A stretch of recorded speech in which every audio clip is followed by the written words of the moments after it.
आज जो इबरतनाक वाक़या मैं आपको सुनाने जा रही हूँ, यकीनन ये सुनकर आपकी रूह काँप जाएगी, दिल दहल जाएगा। एक ऐसे नाफरमान बेटे की दास्तान आपको सुनाने वाली हूँ कि एक लड़के ने जवानी के जोश में नशे की हालत में अपनी माँ को मारा, तो माँ की ऐसी बद्दुआ लगी कि वो कुत्ते की तरह बन गया। कुत्ते की तरह उसकी ज़िंदगी हो गई। उसके ऊपर कौन सा अज़ाब आया, चलिए आपको बताते हैं इस वीडियो में। तो अगर आप इस वीडियो को लाइक करें या ना करें, लेकिन अपनी माँ की मोहब्बत में एक प्यारा सा कमेंट ज़रूर करें और इस वीडियो को आखिर तक ज़रूर देखें। ये सच्चा वाक़या एक बहुत बड़े मौलाना बयान करते हैं। वो कहते हैं, तबलीग दीन के सिलसिले में हम अक्सर एक शहर से दूसरे शहर जाया करते थे। एक मरतबा मैं और मेरे साथी वापस लौट रहे थे तो एक होटल में चाय पीने के लिए रुक गए। वहाँ पर एक चारपाई पड़ी थी। उस चारपाई पर एक ऐसा शख्स हमने देखा कि उसे देखकर मैं काँप उठा। आज तक अगर उसका चेहरा मुझे याद आ जाए तो मेरा दिल कांप उठता है। उसकी हालत ऐसी इबरतनाक थी कि आज तक मुझे वो मंजर याद है।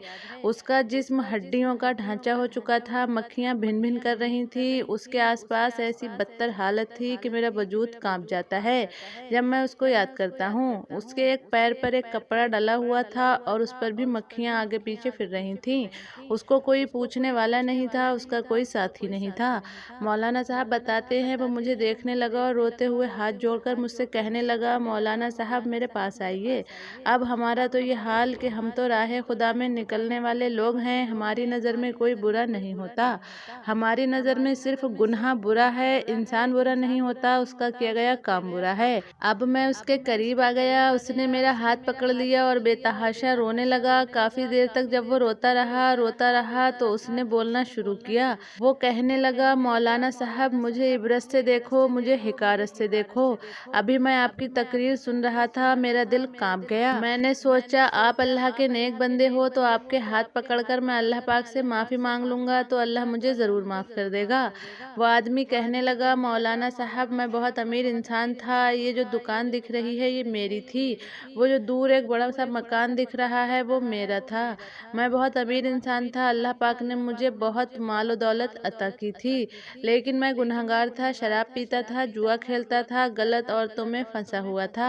मेरा बाप इस दुनिया से जा चुका था, लेकिन मेरी माँ थी और मैं अपनी माँ का बहुत बड़ा नाफरमान बेटा था।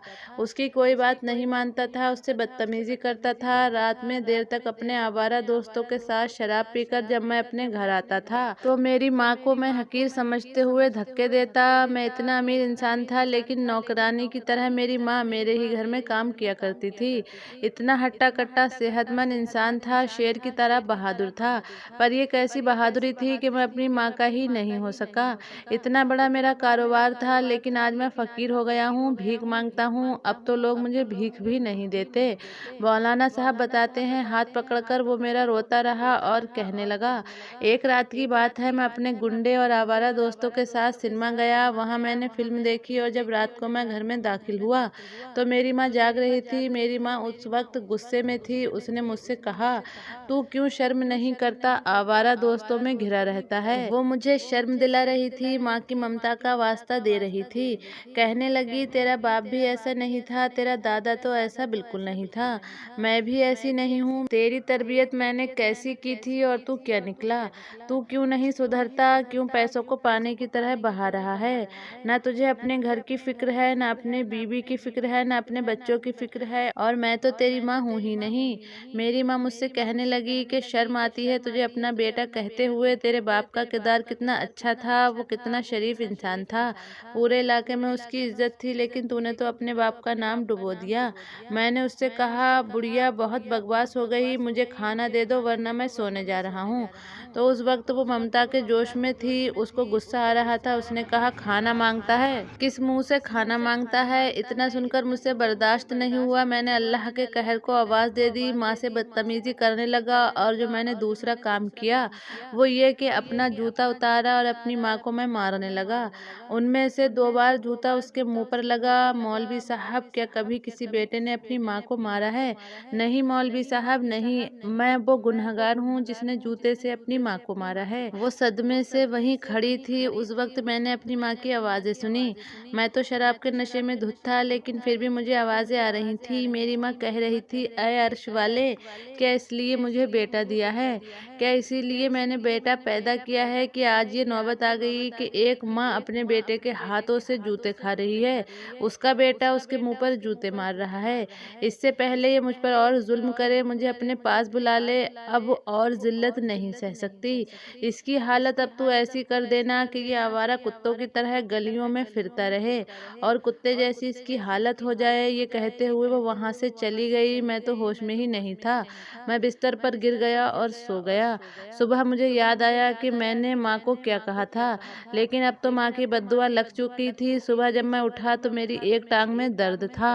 वो दर्द इतना बड़ा कि मैं डॉक्टर के पास गया। डॉक्टर ने मुझे जवाब दे दिया कि आप किसी बड़े अस्पताल में जाकर अपना इलाज कराओ। मेरी माँ एक हफ्ते बाद इंतकाल कर गई। मैं हर जगह गया लेकिन मेरा इलाज नहीं हुआ। मेरी टांग सड़ चुकी थी तो मेरी टांग को काट दिया गया, जख्म हो गया, टांग में कीड़े पड़ गए और आज मेरी टांग का ये हाल है। मौलाना साहब कहते हैं, इतना कहकर जब उसने कपड़ा हटाया तो मैं क्या देखता हूँ, पीप बह रही है उसकी टांगों से और मक्खियाँ भिन भिन कर रही हैं। ये देखकर मेरा दिल कांप उठा, लेकिन मैंने उससे कुछ नहीं कहा। उसने कहा, मौलाना साहब सिर्फ यही नहीं, मेरी माँ तो एक हफ्ते में चल बसी थी। वो ये सदमा बर्दाश्त नहीं कर सकी थी। एक हफ्ते बाद उसका इंतकाल हो गया। लेकिन मेरी कुत्तों वाली हालत हो गई है। मेरी माँ ने मुझे जो बद्दुआ दी थी ये उसी बद्दुआ का असर है। कुत्तों की तरह लोगों के टुकड़ों पर पल रहा हूँ। लोग मुझे कुत्ते की तरह भी क्या देखते होंगे, आप मेरा चेहरा गौर से देख लो। लोग मुझ पर लानत भेजते हैं, धुतकारते हैं, रोटी मुझे ऐसे देते हैं जैसे मैं कोई गली का कुत्ता हूँ। मौलाना साहब, मुझे जीने का कोई हक नहीं। हाँ, मैं जीना नहीं चाहता। मेरे जवान बेटे मेरे सामने से गुजर जाते हैं, कोई मुझे अब्बा अब्बा कहकर नहीं पुकारता। मेरा जिस्म सड़ चुका है, कीड़े पड़ चुके हैं, कोई मुझे हाथ भी नहीं लगाना चाहता। आप दुआ करें मौलाना साहब, अल्लाह मुझसे राजी हो जाए। कई सालों से ये सज़ा भुगत रहा हूँ। आप दुआ करो मेरी माँ मुझे माफ़ कर दे। मौलाना साहब बताते हैं, वो ये बातें बताते बताते खुद ही ज़मीन पर गिर गया। फिर उसकी आंखें बंद हो गईं और वो मर गया। मौलाना साहब कहते हैं, ये मंज़र मेरी आंखों का देखा हुआ है और वो मंज़र मुझे हमेशा याद रहेगा।